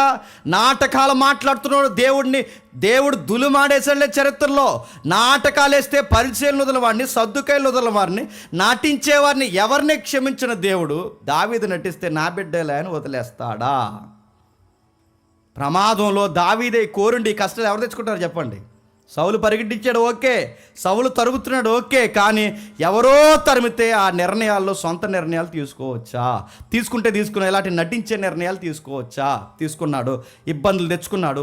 ఆ టైంలో తనకు అర్థమైంది, మొత్తం మీద నాటకాలతో సొంత ప్రయత్నాలతో ఆ పట్టణం నుంచి బయటపడిపోయాడు. పంపించారు అక్కడి నుంచి. ఈ పిచ్చివాడిని మన ఆస్థానంలో పెడతారేంటి, ఈ పిచ్చివాడిని మన చుట్టూ తిప్పుతారేంటి, బయటికి పంపించండి అనగానే బయటకు వచ్చాడు.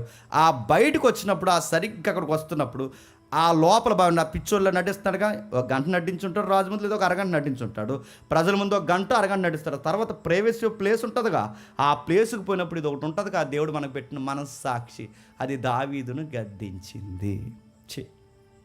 నేనేంటి అబద్ధాలు ఆట పెట్టి, నేనేంటి నటించడం ఏంటి, నేనేంటి దేవుని బిడ్డకుండి నాకు ఈ యాసాలేంటి అని బాధపడి ప్రార్థన చేశాడు. ఆ ప్రార్థనని పాటగా మలిశాడు. ఆ పాటే 56వ కీర్తన. ఒకసారి చూడండి, 56వ కీర్తన, 56వ కీర్తన చిన్న అక్షరాలు ఉంటాయి చూడండి. 56వ కీర్తన, 56వ కీర్తన మొదలు వచ్చిండండి. ముందు చెప్పింది చదవండి. 56వ కీర్తన, మీరు ఏ చెప్తున్నారా? 56వ కీర్తన మొదటి వచనం చదవండి. ఆ చిన్న అక్షరాలు చదవండి. ప్రధాన గాయకునికి అని ఒక రాగం పేరు చెప్పి, ఫిలిస్తీన్ల దావీదును గొలియాతులో పట్టుకున్నప్పుడు అతను రచించినది. ఎక్కడ? గాతులో పట్టుకున్నప్పుడు. నువ్వు 34 చెప్తాడు నాకు. ఎవరు చెప్తున్నారు ఇక్కడ? నేను అడుగుతాను, చదివేగా చెప్తాం, వినండి. తర్వాత మీరు చెప్పింది ఏమైనా వంకరగా చెప్తే నన్ను తర్వాత క్వశ్చన్ చేయండి. 34 కూడా చెప్తాను, నాకు కంగారైపోయి టెన్షన్ ఏం తెచ్చుకోకండి, చెప్తా. అయితే బాగా వినండి. గాతులో ఫిలిస్తీన్ పట్టుకున్నప్పుడు, అంటే ఫిలిస్తీన్లు దావీదుని గాతులో పట్టుకున్నప్పుడు అతను రచించినది. అంటే ఎక్కడ రచిస్తున్నాడు? వాళ్ళు పట్టుకున్నారు. ఏమని పట్టుకున్నారు? చూడండి, ఏమని పట్టుకుంటున్నారు? నువ్వు నీకేగా 1000 కొలదియు 10,000 కొలదియు, సౌలుకి 1000 నీకు 10,000 అని చెప్పారుగా, ఈ చెప్పింది నీకోసమేగా అని ఎప్పుడైతే పట్టుకున్నారో నాటకాలు వేసాడు. ఆ నాటకాలు వేసిన తర్వాత కొంచెం ప్రైవసీ ప్లేస్ దొరికిన తర్వాత ఫీల్ అయ్యాడు. ఆ ఫీల్ అయినప్పుడు పాట రాసుకున్నాడు. ఆ పాటే ప్రార్థన, ప్రార్థనే పాట. అప్పుడు అంటున్నాడు, దేవా నన్ను కరుణించు, నేను తప్పు చేస్తున్నా. మనుషులు నన్ను మృంగే వలన ఉన్నారు, దినవెల్లా వాళ్ళు పోరాడుచు నన్ను బాధించుచున్నారు. అనేకులు గర్వించి నాతో మాట్లాడుచున్నారు, దినమెల్లా నా కొరకు పొంచి ఉన్నారు, నన్ను గూర్చి మింగే వలన ఉన్నారు. నాకు భయం సంభవించే దినమున నిన్ను ఆశ్రయించుచున్నాను. నాకు భయం వేస్తుంది. ఒకప్పుడు ఇదే 10,000 అనగా నాకు ఆనందం వేసింది, ఇప్పుడు 10,000 అనగా నాకు ఈ పట్టణంలో భయం వేస్తుంది. ఈ ఫిలిస్తీన్లందరూ గుర్రు పెట్టి చూస్తున్నాడు, రాజు కూడా నన్ను తిక్కలుగా చూస్తున్నాడు, వీళ్ళందరూ చూస్తున్న నాకు భయం వేస్తుంది అంటూ దేవుణ్ణి బట్టి నేను ఆయన వాక్యమును కీర్తించదును, దేవుని యందు నమ్మిక ఉంచున్నాను, నేను భయపడను, శరీరధారులు నన్ను ఏమీ చేయగలను. అంటే ఇప్పుడు ధైర్యం చెప్పుకుంటే, నాటకాల ద్వారా బయటికి రాకూడదు, నాటకాల ద్వారా బయటికి వెళ్ళకూడదు, నన్ను రక్షించవలసింది దేవుడే. మనం నమ్ముకోవాల్సిన దేవుని కానీ, మనం నమ్మాల్సిన వాక్యాన్ని కానీ, మనం నమ్మాల్సిన విశ్వాసాన్ని కానీ అని నేను నమ్ముకోవడం కరెక్ట్ కాదని బాధపడుతూ ప్రార్థన చేస్తూ ప్రార్థన పాటగా మార్చాడు. దినమెల్లా వారు నా మాటలు అపార్థం చేదురు, నాకు ఆను చేయవలన తలంపులే వారికి నిత్యము పుట్టుచున్నవి. వారు గుంపు కూడి పొంచియుందురు, నా ప్రాణం తీగోర్చు వారిని అడుగు జాడలు కనిపెట్టుదురు. తాము చేయు దోషక్రియల చేత వారు తప్పించుకొందురా. దేవా, కోపం చేత జనులు అనగొట్టుము. నా సంచారం నువ్వు లెక్కించి ఉన్నావు, నా కన్నీలు నీ బుడ్డులో నుంచబడి ఉన్నవి, అవి నీ కవిలలో కనబడుచున్నవి. ఇప్పుడు చెప్పండి, ఈ పాట ప్రార్థన ఏ టైంలో రాస్తున్నాడు తెలుసా? నటించి బాధపడి పశ్చాత్తాపడి రాస్తాడు. నేను తప్పు చేశాను, మందిరాన్ని వదిలి రావడం నా తప్పు, అబద్ధాలు ఆడడం నా తప్పు. మరో తప్పు ఏంటో తెలుసు ప్రభువా, ఈ గాత్ అనే పట్టణానికి గొలియాత్ కత్తిని నమ్ముకుని రావడం తప్పు. కత్తి లేనప్పుడే గొలియాత్ గారిని కొట్టాను, ఇప్పుడు ఈ కత్తి అట్టుకుని ఇక్కడ తిరుగుతున్నాను. నేను చేస్తున్న తప్పులు, ఇప్పుడు ఇక్కడికి వచ్చి నేను చేస్తున్న అతి పెద్ద తప్పు, నటిస్తున్నాను. నా రాజు రికార్డు నేను తగ్గించుకుని నటిస్తున్నాను అని బాధపడుతూ నేను ఏడుస్తున్నాను. నా కన్నీళ్ళు నీ కవుల్లో దాసుకో. నేను మొరపెట్టిన దినమున నా శత్రులు దేవుడు నా పక్షమున ఉన్నాడు నాకు తెలిసి ఉన్నది. దేవుని బట్టి నేను ఆయన వాక్యమును కీర్తించదును, యెహోవాను బట్టి ఆయన వాక్యమును కీర్తించదును. నేను దేవుని యందు నమ్మకం ఉంచున్నాను, నేను భయపడను. నరులు నన్ను ఏమి చేయగలరు? దేవా, నీవు మరణంలో నుండి నా ప్రాణము తప్పించి ఉన్నావు. నేను జీవపు ఎలుగులో దేవుని సన్నిధిని సంచరించినట్లు జారి పడకుండా నీవు నా పాదములను తప్పించి ఉన్నావు. నేను మొక్కుకొని ఉన్నాను, నేను నీకు స్తుతి కీర్తనలను అర్పించేదను. అంటే ఆ ప్లేస్ నుంచి బయటకు వస్తూ పాడుకుంటూ బయటకు వస్తాడు. ప్రార్థన చేసుకుంటూ బయటకు వచ్చాడు. అంటే వాళ్ళు ఏమనుకుంటున్నారు చూడండి, ఏదో పిచ్చోడు వెళ్ళిపోతుంది, కానీ పిచ్చోడు కదా తనకు అర్థమవుతుంది నేను తప్పు చేశాను. అంటే తనలో తాను ప్రార్థన చేసుకుంటూ, తనలో తాను మొరపెట్టుకుంటూ, తనలో తాను ధ్యానం చేస్తూ, తనలో తాను పాట పాడుకుంటూ, తనలో తాను పాటే ప్రార్థనగా పాడుతూ వచ్చాడు. దావీదు గారికి అర్థమైంది ఇది సరి అయిన విధానము కాదు. అప్పుడు 34వ కీర్తన అంటే అక్కడి నుంచి బయటకు వచ్చాడు. ఎక్కడి నుండి? గాతు నుండి. ఎవరైతే ఉన్నారో ఆ బలవంతులైన మనుషుల నుండి అక్కడి నుండి బయటకు వచ్చిన తర్వాత అప్పుడు సంతోషంతో రాసుకున్న కీర్తనే 34వ కీర్తన. ఇప్పుడు చదవండి 34వ కీర్తన. నేను ఎల్లప్పుడూ, అది ఇప్పుడు చెప్పండి, ఎందుకంతకని ఎల్లప్పుడు యెహోవాను స్తుతిస్తాను, ఎల్లప్పుడు యెహోవా యందు నేను ఆనందిస్తాను. ఎందుకింత ఆనందం వచ్చేస్తుంది దీనికి? బయటకు వచ్చాడు. అందుకే 34వ కీర్తన రాస్తాను. అందుకే పైన కూడా రాశాడు చూడండి, దావీదు అబీమెలెకు ఎదుట ఎర్రివాని వలె ప్రవర్తించి అతని చేత తోలివేయబడిన తర్వాత, అంటే అక్కడి నుంచి వచ్చేసిన తర్వాత రాసుకున్న కీర్తనే 34వ కీర్తన. అక్కడ ఉన్నప్పుడు బాధపడుతూ రాసుకున్న కీర్తనే 56వ కీర్తన. అంటే 34వ కీర్తన బయటకు వచ్చాడు. ఇందుకే ఆయన ఎవరట? అబీమెలెకు అనగా, అంటే ఆ రాజుకి ఇది బిరుదు. ఫరోస్ అని ఎలా అంటామో, ఏరోద్ అని ఎలా అంటామో, కైసర్ అని ఎలా అంటామో, ఆకీసు రాజుకున్న బిరుదు అబీమెలెకు అనేది అది ఒక బిరుదు, అది కేడర్. అది అంటే ఆ రాజు పేరు, అంటే ఆయన ఒక్కటే. ఆయన దగ్గర నటించిన తర్వాత బయటకు వచ్చిన తర్వాత అప్పుడు అంటున్నాడు, నేను ఎల్లప్పుడూ యెహోవాను సన్నిధించెదను, నిత్యం ఆయన కీర్తించి నా మాట ఆయన కీర్తి నా నోట ఉండును. యెహోవాను బట్టి నేను ఆనందించుచున్నాను.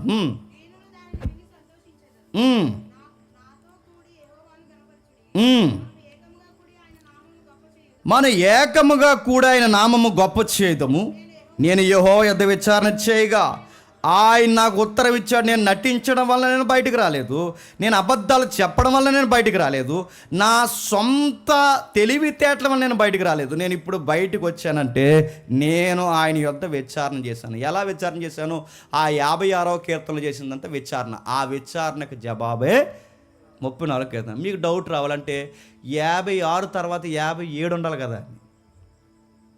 కీర్తన క్రమంగా పెట్టలేదు, కూర్పు అంటే ఇవన్నీ బైబిల్. ఇప్పుడు మీరు బైబిల్ ఇలా లేదుగా, ఒకప్పుడు మీరు అనుకున్నట్టు ఇలా లేదుగా. ఈ కీర్తన ఒక ప్రొతు ఉంటుంది, ఒక కీర్తన ఒక ప్రొతు. ఈ ప్రొతు ఎక్కడో ఉంటుంది, ఇంకో ప్రొతు అది ఎక్కడో ఉంటుంది, ఇంకో కీర్తన అది ఎక్కడో ఉంటుంది. ఏ భాగాల్లో ఎక్కడెక్కడో ప్రాంతాలు ఉంటాయి. ఈ కీర్తన అన్ని దొరికితే వాటన్నింటిని కూరిస్తే ఆ దొరికిన దాన్ని సిస్టమేటిక్గా రాగాల మీద పెట్టుకుంటూ వస్తారు. నిజానికి క్రోనాలజికల్ ఆర్డర్లో పెడితే ఈ కీర్తన ఎక్కడ రాకూడదు. ఎక్కడ రావాలి? 56 తర్వాత, అంటే ఆ కీర్తన తర్వాత ఈ కీర్తన రావాలి. కానీ మనకి ఇది కూర్పులు, అంటే పెద్దలు దొరికిన దాన్ని, అందుబాటులో ఉన్న దాన్ని వేర్చుకుంటూ వెళ్ళిపోయారు. అందుకే మీరు చూడండి, యెర్మియా గ్రంథం ఎక్కడ ఉండాలి చెప్పినా దానియేలుకు ముందు ఉండాలి. నా మాటలు అర్థమవుతున్నా? ఇలా ఒకదానికి ఒకటి గుర్తుపెట్టుకోండి. ఇలా వెనక ముందు చాలా గ్రంథాలు ఇలా వెనక ముందు ఉంటుంటే మనం ఎందుకు బైబిల్ స్టడీ చేయాలంటే ఇవన్నీ ఒక సిస్టమేటిక్గా మనకు అర్థం అవుతాయి. సరే, ఈయన పాటలు పాడుతూ ఆ తర్వాత 34వ కీర్తన పాడుకున్నాడు. ఇదంతా పాడిన తర్వాత ఆ గాతు పట్టణాన్ని, రాజుని, ఇవన్నిటినీ స్వయంగా తను తెచ్చుకున్న తెప్పలు ఎవరు చెప్పండి? దావీదుగా. కొన్నిసార్లు కంగారు పడిపోతే కంగారులో ఇంకా కష్టాలు ఎక్కువైపోతాయి. గుర్తుపెట్టుకోండి. కొన్నిసార్లు బాగా కష్టాలు, సమస్యలు, ఇబ్బందులు బాగా చుట్టుకుపోయినప్పుడు మంచి నిర్ణయం ఏంటి చెప్పిన? కొంచెం ప్రశాంతంగా ఉండాలి, ప్రేయర్ చేసుకోవాలి. కొంచెం నా దగ్గర ఏం మాట్లాడకండి, నేను ప్రేయర్ చేసుకుని వస్తాను అనాలి. ఆ టైంలో మనకి కాకుల్లా తినేస్తుంటారు. అలాగైతే ఇలాగా ఆడు అలా వచ్చేస్తాడు, వీడు ఎలా వచ్చేస్తాడు, వచ్చి నువ్వు చంపేలాను మమ్మల్ని కంగారెట్టి. చెప్పి వదిలే, ప్రేయర్ చేసుకో, ప్రశాంతంగా ప్రార్థన చేయి. దానికి ఆయనకి చెప్పాల్సిన ప్రవణ కండిషన్ ఇది. ఇప్పుడు నన్ను ఏం చేయమంటావు? నడిపించు. స్నేహితుల ద్వారా మాట్లాడతావా, వాక్యం ద్వారా మాట్లాడతావా, ఎలా మాట్లాడుతావు నాతో మాట్లాడు. ఒక మంచి నిర్ణయం తీసుకునే వివేచన శక్తి నాకు అనుగ్రహించు. అది మనం పరిస్థితులు బాగున్నప్పుడు మనం తీసుకోవాల్సిన నిర్ణయాలు. ఆ టైంలో టెన్షన్గా అప్పటికప్పుడు ఎవడో వచ్చి ఏదో ఊస్తే ఇలా వచ్చేస్తున్నాడు, అలా జరిగిపోతుంది, ఇలా ఇబ్బంది, అప్లోడ్, ఇది రకరకాల మాట్లాడుతున్నప్పుడు నువ్వు సడన్గా ఏదైనా నిర్ణయం తీసుకునుకో, ఆ పరిస్థితుల్లో నువ్వు సడన్గా తీసుకున్న నిర్ణయాలు ఇంకా నీకు ఇబ్బందులు అయిపోతాయి. కాబట్టి నిర్ణయాలు తీసుకున్నప్పుడు కాస్త ఆలోచించి, నిర్ణయాలు తీసుకున్నప్పుడు కాస్త ప్రార్థన చేసుకుని, నిర్ణయాలు తీసుకున్నప్పుడు కాస్త దైవికమైన సహవాసంలో నీకు సహోదరులుగా ఉన్నవారితో ఎవరితో 4 మాటలు పంచుకొని ఇలా ఉంది పరిస్థితి, ఏం చేద్దామని అప్పుడు నువ్వు నిర్ణయం తీసుకోవడం మంచిది.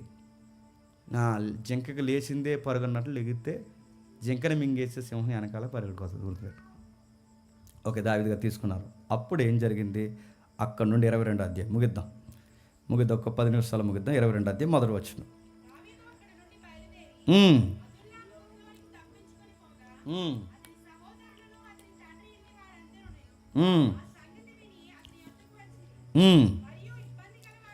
మరియు ఇబ్బంది గల వారందరూ, అప్పులు చేసుకున్న వారందరూ, అసమాధానముగా ఉన్నవారందరూ అతని యొద్ద కూడుకొనగా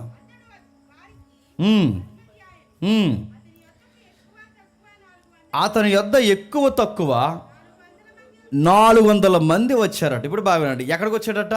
బాగా వినండి. మందిరాన్ని విడిచి వెళ్ళాడు, తర్వాత గాతునకు వెళ్ళాడు, వెళ్ళే ముందు గొలియాతు కత్తెట్టుకెళ్ళాడు, గొలియాతు కట్టెట్టి పట్టుకెళ్ళి గొలియాతు ఊరే వెళ్ళాడు. వెళ్ళినట్టుకుండగా రాజు దగ్గర ఆశ్రయం పొందాడు. దేవుడి దగ్గర ఆశ్రయం బదులు ఆకీసు రాజుని అడిగాడు. ఆశ్రయం పొందాడు, పొందినోడు నాటకాలు ఆడాడు. మొత్తం మీద పశ్చాత్తాపడ్డాడు, ఒక కీర్తన ప్రార్థన చేసుకుని బయటకు వచ్చాడు. బయటకు వచ్చిన తర్వాత ఆనందంతో దేవుడికి మళ్ళీ ఒక కీర్తన రాశాడు, 34వ కీర్తన. ఇప్పుడు గృహలోకి వచ్చాడు. ఈ గృహలోకి వచ్చిన తర్వాత అక్కడ రాస్తున్నారు చూడండి, ఆ గృహ పేరు ఏంటట? దావీదు అక్కడి నుండి బయలుదేరి అదుల్లాము గృహ దగ్గరికి వచ్చాడు. నడుతున్నాను, అదుల్లాము గృహ దగ్గరికి వచ్చాడంటే బాగా వినండి, ఇది రాజు గృహమా? కాదు. ఒక ఒంటరిగా పేదరికంలో, ఇబ్బందుల్లో, సమస్యల్లో రాజుగృహంలోకి వచ్చాడు. ఇప్పుడు బాగా వినండి, క్షమించండి, దేవుడు ఈ అదుల్లమ్మ గృహలోకి దేవుడు రాజు అయిన దావీదు, అంటే రాజు కాబోతున్న దావీదుని తీసుకొచ్చి ఇక్కడే రాజుగా ట్రైనింగ్ ఇస్తున్నాడు. ట్రైనింగ్ ఎక్కడిస్తున్నాం ప్రభు అంటే దేవుడు ప్యాలెస్లో ఇవ్వట్లేదు. దేవుడు దావీదుకి ఎక్కడ ఆయన శిక్షణ ఇస్తున్నాడంటే ఆయన రాజమందిరాల్లో రాజగృహాలు ఇవ్వట్లేదు.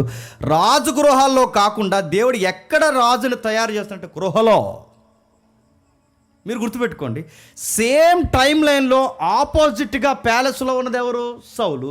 రాజగృహంలో ఉన్నదేమో అక్కడ సౌలు ఉన్నాడు. సేమ్ అదే టైం లైన్లో కాబోయే రాజు ఎక్కడున్నాడు? గృహలో ఉన్నాడు. కానీ దేవుని మైండ్ ఎక్కడుంది చెప్పండి? ప్యాలెస్లో ఉన్న రాజు మీద ఉందా? బిక్కుమని గృహలో దాక్కున్నా చెప్పండి, దావీదు మీద ఉందా? ఈ దావీదు మీదే ఉంది. గృహలో దావీదు పిరుగుతనంతో దాక్కునే స్థలం కాదు అది. ఆ గృహన దేవుడు భవిష్యత్తు రాజ్యానికి శిక్షణ ఇచ్చే స్థలంగా దేవుడు చెప్పండి మార్చేశాడు. ఆ టైంలో ఏం చేసి ఉంటాడు చెప్పండి? గృహలో ఏం చేసి మనం ఉంటే ఏం చేద్దాం? సిగ్నల్ రావట్లేదు ఎర్రా అనుకుంటాం. మనం ఎక్కడున్నా మనకు సిగ్నల్ ఉండాలి. ఎక్కడ చెప్పండి? మనం బాత్రూంలో ఉన్నా చెప్పండి సిగ్నల్ ఉండాలి, గృహలో ఉన్నా సిగ్నల్ ఉండాలి. చాలామంది కూడా జబ్బేడు చెప్పిన చర్చికి వచ్చి కూడా నోటిఫికేషన్ చూస్తుంటాడు. దావీదు గారు గృహలో ఉండి ఏం చేస్తుంటాడు? సామెతలు ఉన్నాయిగా, ఒంటరోడట చెప్పండి తొంట్రోడు అవుతాడట. కానీ దావీదు ఒంటరిగా లేడు, దావీదుతో ఒకరు ఉన్నారు. ఆయన పేరు సైన్యములకు అధిపతి యెహోవా. ఆ గృహలో బాగా అదుల్లాం అనేది ఆ గృహ పేరుకి అర్థం ఏంటంటే ఆశ్రయము, ఆశ్రయపురము ఆ గృహ పేరు. కానీ ఇప్పుడు దావీదుకి ఆశ్రయం గృహ కాదు, దావీదుకి ఆశ్రయం దేవుడే ఆశ్రయమే. అందుకే ఆ గృహలోకి తీసుకొచ్చాడు. ఆ గృహలో దేవుడు రాజుగా దావీదుని సిద్ధపరచబోతున్నాడు. ఇప్పుడు రాజుకు కావాల్సిన అనుభవాలంటే సైన్యం ఎలా ఉంటుందో చూసేశాడు, ప్రజలు ఎలా ఉంటారో చూసేశాడు, కీర్తి ప్రతిష్టలు ఎలా ఉంటాయో చూశాడు. అన్నీ చూసిన ఆయన ఇప్పుడు ఆయన చూడాల్సింది ఏంటంటే అసలు ప్రజలతో మమేకం అవ్వడం కావాలి. ఈ మధ్యకాలంలో పాదయాత్రలు మొదలెట్టారు చూసారా, పబ్లిక్ సెన్స్ ఏంటో తెలియాలి. ఇప్పుడు దేవుడు చూపించబడుతున్నాడు. బాగా వినండి, పాదయాత్రలో చాలామంది నాయకులకి, నిజమైన నాయకులకి అర్థం కావాల్సింది ఏంటంటే ఎవరు ఏ బాధలో పడుతున్నారో దగ్గరగా చూడడం కావాలి. కానీ పాదయాత్రలో జరిగే నష్టం ఏంటి చెప్పిన? ఈ నియోజకవర్గం అధికారులు కలవడమే సరిపోద్దా? పేదలు కలరు, కళ్ళనివ్వరాలని కళ్ళనిస్తారా? ఎక్కడో బామ్మ అక్కడ ఉండి ఏడుస్తుంది, ఆ బామ్మని ఎక్కడి వరకు రానిస్తారు? ఈ కాన్వాయ్ వాళ్ళే దొక్కేసేలో అన్నారు, ఈ సెక్యూరిటీ దొక్కేస్తారు. నడుతాను నియోజకవర్గం ప్రజలు దొక్కేస్తారు, ఎమ్మెల్యే గారు దొక్కేస్తారు, ఎమ్మెల్యే మనుషులు దొక్కేస్తారు, ఈ పని పాటలేని కార్యకర్తలు వీళ్ళు ముందే దొక్కేస్తారు మనం. అందుకే గుర్తుపెట్టుకోండి, ప్రజలు దేవుడు ఎలా రెడీ చేస్తాడు చెప్పిన? ప్రజల నాయకుడి దగ్గర రావడం కాదు చెప్పండి, నాయకుడిని ప్రజల దగ్గర నడిపిస్తాడు. నడిపిస్తున్నాడు నాయకుని. ఎప్పుడు గుర్తుపెట్టుకోండి, దేవుడు ఎప్పుడు విప్లవం ఎలా స్టార్ట్ చేస్తాడంటే, ఇలా గుంపుని ఎలా పిలిచి మీ గుంపు అంతా నా పని చేయండి రా అండు. ముందు ఒకడు రెడీ చేస్తాడు. వాడ కట్టాలి అంటే ముందు ఒకడు రెడీ అవ్వాలి. 430 సంవత్సరాలు గుంపు బయటికి రావాలంటే ముందు ఒకరు రెడీ అవ్వాలి. బాగా వినండి, ఎక్కడ మీరు ఏ చరిత్రలో స్టడీ అని చదవండి, ముందు ఒకడు బాగుండాలి. ఆడులో ఆ ఫైర్ ఉంటే ఆటోమేటిక్గా గుంపుని దేవుడు ఫామ్ చేస్తాడు. ముందు ఆడు జాగ్రత్తగా ఉండాలి, గుర్తుపెట్టుకోండి. ఆ పిలవబడుతున్నవాడు ఎవడైతుండో వాడు చాలా ప్రాముఖ్యమైన వాడు. ఇప్పుడు దావీదు కింగ్ అవ్వాలి అంటే ఆ కింగ్కి కావాల్సిన ఎవరైతున్నారో వారియర్స్ కావాలి. ఆ వారియర్స్ రావాలంటే ముందు ఈయన నిలబడాలి. ఆ నిలబడాలంటే ఆ ఖాళీ టైంలో ఏం చేస్తుంటాడు, మళ్ళీ ప్రేయర్ చేశాడు. ఆ ప్రేయర్లో మళ్ళీ 2 పాటలు రాశాడు. ఆ పాటల్లో ఒక పాటే 57వ కీర్తన. ఒకసారి చదవండి. 57వ కీర్తన చిన్న అక్షరాలు ఉంటాయి, త్వరగా ముగిద్దాం. కొంచెం వర్షం పడడం వల్ల ఆలస్యమైంది ఏమనుకోకండి. 57వ కీర్తన. గృహలో దావీదు సౌలు యొద్ద నుండి పారిపోయినప్పుడు అతడు రచించిన అనుపద గీతం. ఇప్పుడు గృహలో ఉండి ఏం చేస్తున్నాడు? సిగ్నల్ కోసం ఎదురు చూడట్లేదు. గృహలో ఉండి ఏం చేస్తున్నాడు? తొంట్ర ఆలోచనలో లేడు. గృహలో ఉండి ఏం చేస్తున్నాడు? ఎలా సౌలుకి స్కెచ్ చేసేస్తే బాగుంటుందని ఇలాంటి తప్పుడు నిర్ణయాలు తీసుకోలేదు. గృహలో ఉండి ఏం చేస్తున్నాడు? ప్రేయర్ చేస్తున్నాడు.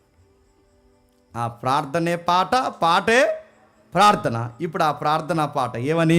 నన్ను కరుణించుము దేవా, నన్ను కరుణింపుము, నేను నీ నేను చొచ్చినది గృహలోనికి కాదు, నేను చొచ్చినది నీ చెరణ చొచ్చి ఉన్నా. నేను పరిగెడుతున్నది అన్యుల గృహంలో కాదు. ఇప్పుడు నాకు అర్థమైంది. ఇప్పుడు నేను వెళ్ళాల్సింది నా అన్నింటికి కాదు. ఇప్పుడు నేను వెళ్ళాల్సింది యోనాతాన్ దగ్గరికి కాదు. ఇప్పుడు నేను వెళ్ళాల్సింది సమూయేలు ప్రవక్త యొద్దకు కాదు. నేను వెళ్ళాల్సింది భక్తిహీనులైన మళ్ళీ గాదు పట్టణానికి కాదు. ఇప్పుడు నేను వెళ్ళాల్సినది రాజు గృహానికి కాదు.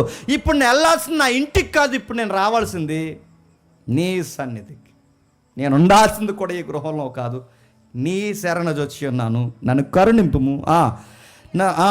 నేను నీ చెరనజొచ్చి ఉన్నాను. ఈ ఆపదల్లో తొలగిపో వరకు నీ రెక్కడలు నేర్న శరణజొచ్చి ఉన్నాను. నేను ఈ గృహలో కాదు, నేనున్నది నీ రెక్కల చాటున ఉన్నాను. ఇప్పుడు నాకు ఈ గృహము నాకు సెక్యూరిటీ కాదు. అంతకుముందు నాకు రాజు నాకు సెక్యూరిటీ కాదు. నాకు ఏది కాదు, నా టాలెంట్ కాదు, నా నటన కాదు, ఏది కాదు. ఇప్పుడు నాకు అర్థమవుతుంది, నువ్వు నాకు తోడుంటే నీవే నా రక్షణకర్త. అందుకే నేను బతిమలాడుకుంటున్నాను. మహోన్నతుడైన దేవునికి నా కార్యములు సఫలం చేయు దేవునికి నేను మొరపెట్టుచున్నాను. ఆయన ఆకాశం నుండి ఆజ్ఞ ఇచ్చి నన్ను రక్షించును. నన్ను మింగగోరు వారు దోషణ పలికినప్పుడు దేవుడు తన కృపా సత్యములను పంపును. ఏం పంపుతాడట? నన్ను మింగేయాలనుకుని శత్రువులు పెరిగిపోతున్నప్పుడు దేవుడు తన కృపా సత్యములను నన్ను పంపాడు. ఎవరిని పంపాడంటే 400 మంది పంపాడు. ఎవరిని పంపాడు? తన కృపచేత, తన సత్యము చేత. ఎవరిని కరుణించి కృపచేత పంపావు ప్రభు అంటే 400 మందిని పంపారు. ఈ 400 మంది ఎలాంటి వాళ్ళండి? బాలాజీలా నేను అడుగుతున్నా, చెప్పండి. ఈ 400 మంది ఎలాంటి వాళ్ళు? అప్పుల్లో ఉన్నవాళ్ళు, తెప్పల్లో ఉన్నవాళ్ళు, శ్రమల్లో ఉన్నవారు, శ్లోకాల్లో ఉన్నవారు, ఏడుపుల్లో ఉన్నవారు, జీవితంలో ఓడిపోయిన వాళ్ళు. ఇలాంటి వాళ్ళని 400 మందిని దావీదుకి ఇచ్చాడు. అడుగుతాను, ఇన్ని బాధల్లో ఉన్నవారిని దావీదుకి ఇస్తే, అసలు దావీదు ఉన్నదే బాధల్లో, ఇంతమంది బాధల్లో ఉన్నవారు దావీదుకి ఇస్తే ఇప్పుడు వీళ్ళందరూ ఏం చేస్తారు? దావీదుని ఆయన బాధలు ఆయనకుంటే ఇప్పుడు ఏళ్ళ బాధలు దావీదు చెప్తే దావీదు బాధలు దావీదుకి అర్థం అవట్లేదు. ఇప్పుడు ఏళ్ళ బాధలు దావీదు తీర్చగలడా? మీకు చదువుతుంటే ఎలా ఉందో నాకు తెలియదు, కానీ నాయకుడు ఎప్పుడు అవసరమో చెప్పనా, రాజు ఎప్పుడు అవసరమో చెప్పనా, వారియర్ ఎప్పుడు అవసరమో చెప్పనా, జీవితంలో అన్నీ కోల్పోయి జీవితం మీద ఆశలు పోయి మా జీవితం మీద ఒక అర్థం లేదనుకున్నప్పుడు వాళ్ళని మోటివేట్ చేయడానికి కావలసిన వ్యక్తి పేరే నాయకుడు. గుర్తుపెట్టుకో, నాయకుడిని దేవుడు తయారు చేస్తున్నాడు. ఎలాంటి టైంలో నాయకుడిని తయారు చేస్తున్నాడు చూడాలి. నువ్వు అప్పుల్లో ఉన్నవారు ఎలా ఉంటారు నువ్వు చూడాలి. బాధల్లో ఉన్నవారు ఎలా ఉంటారు నువ్వు చూడాలి. ఇబ్బందులు ఉన్నవారు ఉంటే ఎలా ఉంటారు నువ్వు చూడాలి. ప్రియులను కోల్పోయిన వారు ఎలా ఉంటారు నువ్వు చూడాలి. ఎందుకంటే రాజుగా ప్రజల కన్నీళ్ళు, వాళ్ళ బాధల గుండె లోతుల్లో నువ్వు చూడాలి. రాజు అనగానే పులిపెట్టెక్కి కూర్చుని రాజు అనగానే రాజు వస్త్రాలు వేసుకుని రాజు అనగానే 70 మందిని చేసుకుని తిరగడం కాదు. నాయకుడు అనగానే ఏంటో తెలుసా? ప్రతి బాధ అనుభవం నీకు తెలియాలి. 400 మందిని అక్కడికి పంపించాడు చూడండి. వచ్చిన వాళ్ళు అంతకుముందు వాళ్ళ ఫ్యామిలీ కూడా వచ్చారట. ఎవరో దావీదు గారి ఫ్యామిలీ వచ్చారట. దావీదు గారి ఫ్యామిలీ ఎందుకు వచ్చారు? అంతకుముందు దావీదుని వ్యతిరేకించారు. వాళ్ళ అన్నయ్య ఏమన్నాడండి ఏలియాబు? ఎరా నువ్వు ఫైట్లు చేయడానికి వచ్చావు? అంతకుముందు తిట్టిన అన్నయ్య, అంతకుముందు దూషించిన అన్నయ్యలు, అంతకుముందు అర్థం చేసుకోలేని కుటుంబం దావీదు దగ్గరికి సరి అయిన టైంలో వచ్చారు కాదు, దేవుడే చెప్పండి రప్పించాడు. వచ్చిన వారు ఎవరంటే బాధల్లో ఇబ్బందులు ఉన్నవారు. వచ్చి ఏం చేస్తున్నారు చూడండి, ఒకసారి ముగించేద్దాం. అదే 22వ అధ్యాయం అదే 22వ అధ్యాయం మొదటి వచనం నుండి. దావీదు అక్కడి నుండి బయలుదేరి అదుల్లాము గృహలో తప్పించుకుని పోగా అతని సహోదరులు అతని తండ్రి ఇంటి వారు అందరూ ఆ సంగతి విండి అతని యొద్దకు వచ్చిరి.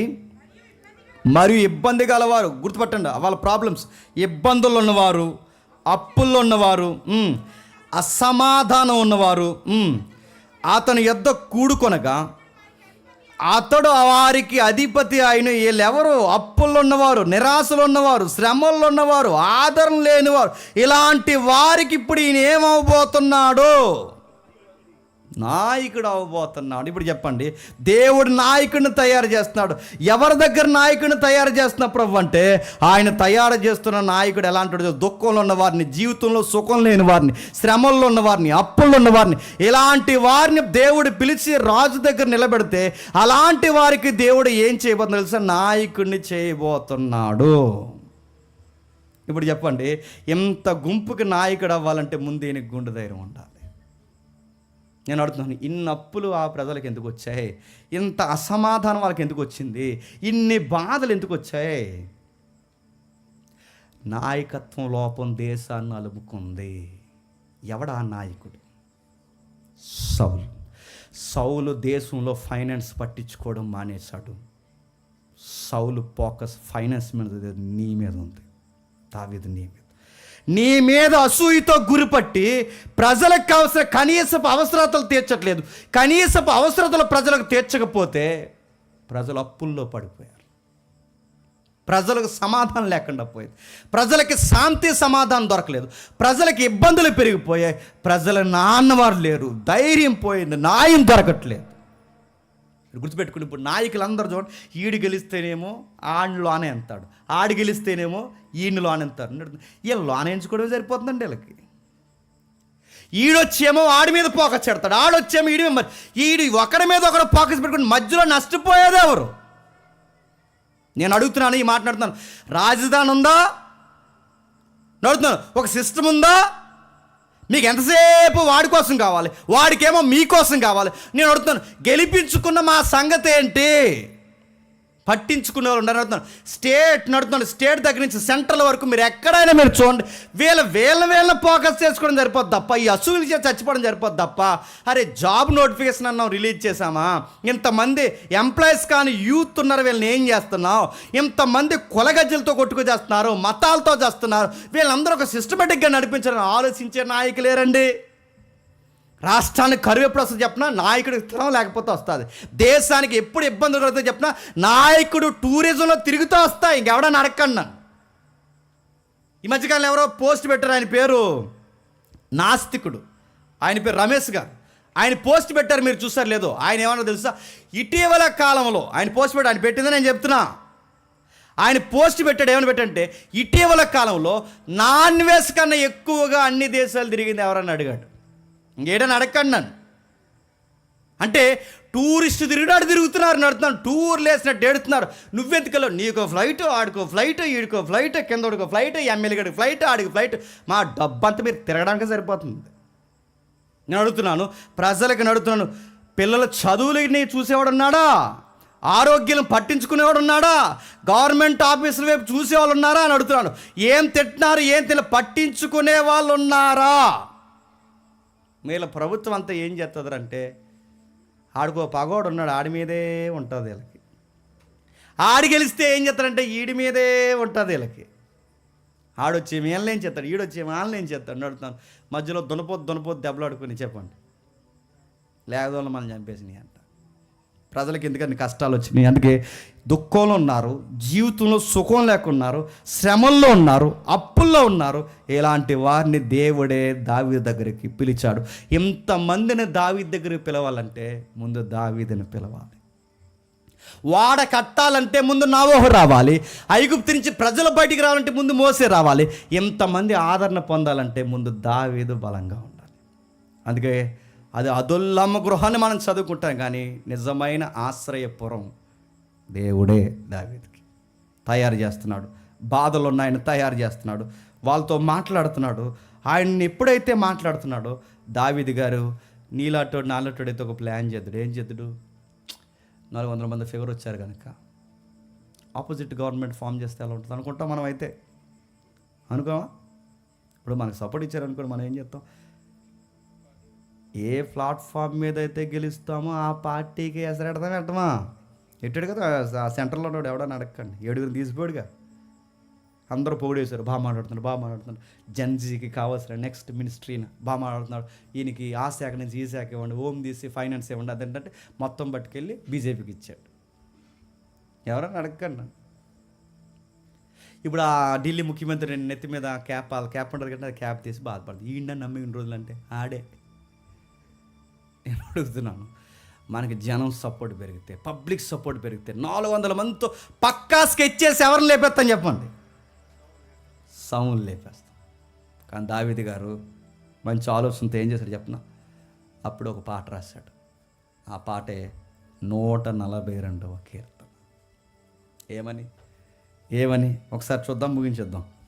142వ కీర్తన 142వ కీర్తన 142వ కీర్తన.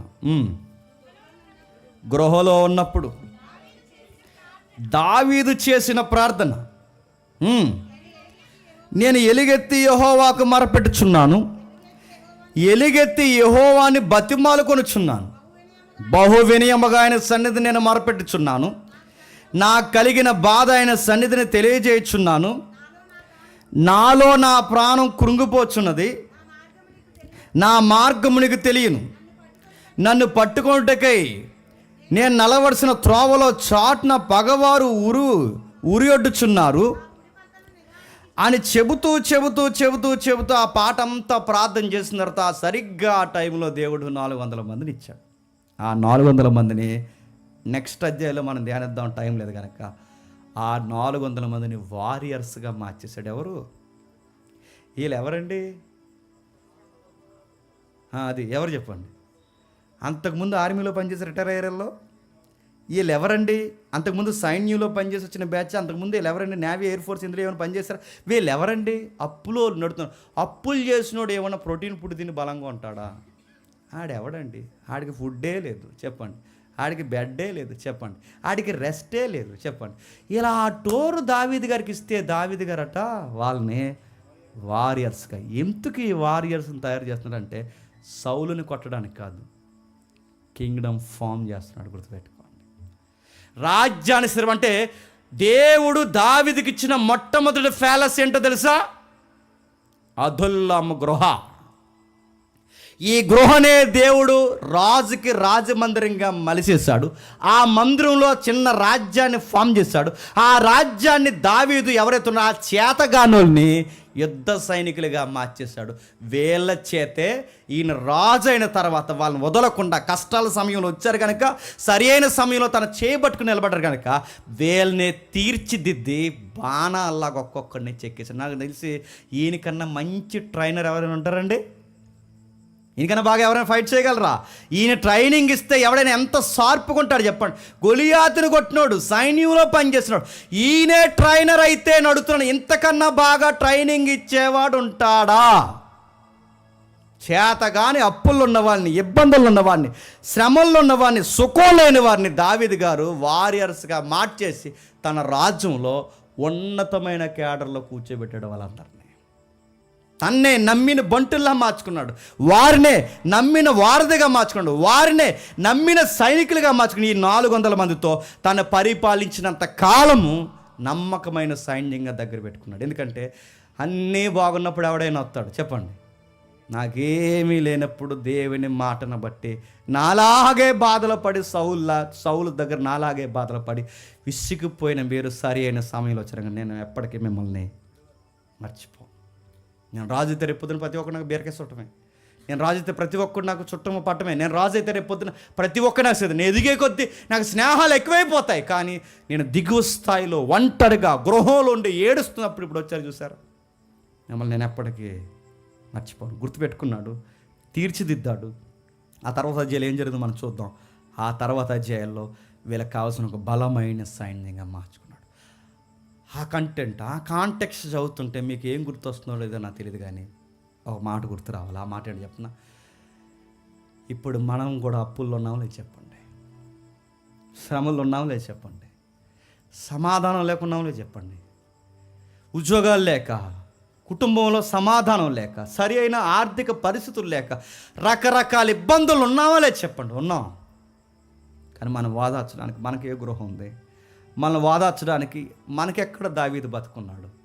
మనం చేయబట్టుకోవడానికి ఇలాంటి నమ్మకమైన నాయకుడు మనం తీర్చిదిద్దుకుని హక్కుల్లో చేర్చుకునేవాడు ఎవడున్నాడు?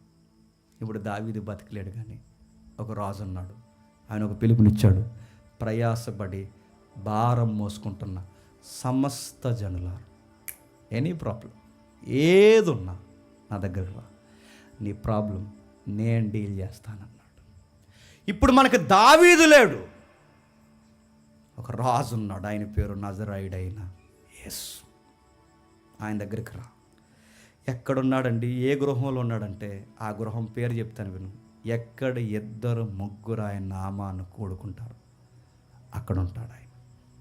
అక్కడికి రా, ఆయన దగ్గరికి రా. నువ్వు అప్పుల్లో ఉన్నావా, ఇబ్బందులు ఉన్నావా, సమస్యలు ఉన్నావా, నష్టాల్లో ఉన్నావా, ఏ ఇబ్బందులు ఉన్నా ఆయన దగ్గరికి రా. చెక్కుతాడు. నేను మళ్ళీ చెప్తాను, షార్ప్గా చెక్కుతాడు, ఈరుల్లా తీర్చుతాడు. నేను ఎంత ఉన్నతమైన స్థాయిలో పెట్టాలో పెడతాడు. ఆయన దగ్గరికి రా. ఇప్పుడు నీ కోసం ఎదురు చూస్తున్నది దావీదు కాదు, నీ కోసం ఎదురు చూస్తున్నది దావీదు ఎదురు చూస్తున్న నజరేయుడైన యేసు. నా కోసం ఎదురు చూస్తున్నాడు. దావీదుకి మైండ్ బాగా పనిచేసింది. దేవా, ఇప్పుడు నాకు అర్థమైంది, నేను పరిగెట్టవలసిన వ్యక్తిని కాదు, చెప్పండి, నిలబడవలసిన వ్యక్తిని. రాని సౌలు వస్తాడో, సౌలు జేజమ్మ వస్తాడో, సౌలు సైనికులు వస్తారో రాని, నా మాట కొరకు, నా నాయకత్వం కొరకు ఎంతమంది ఎదురు చూస్తున్నారని ఇప్పుడు నా కళ్ళకి స్పష్టంగా చెప్పండి కనబడుతుంది. ఇప్పుడు నేను ఎందుకు రాజు అవ్వాలి నాకు అర్థమవుతుంది. రాజు అయితే ఫుడ్ బాగుంటుంది, బెడ్ బాగుంటుంది, అన్నీ కాదు ప్రభా.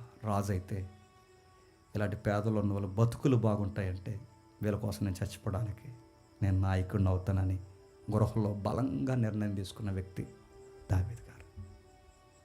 ఈ కన్నీళ్ళు నాకు అర్థమవుతున్నాయి, ఈ బాధలు నాకు అర్థమవుతున్నాయి. వీళ్ళందరి కోసం నేను స్టాండింగ్ తీసుకుంటాను ప్రభా.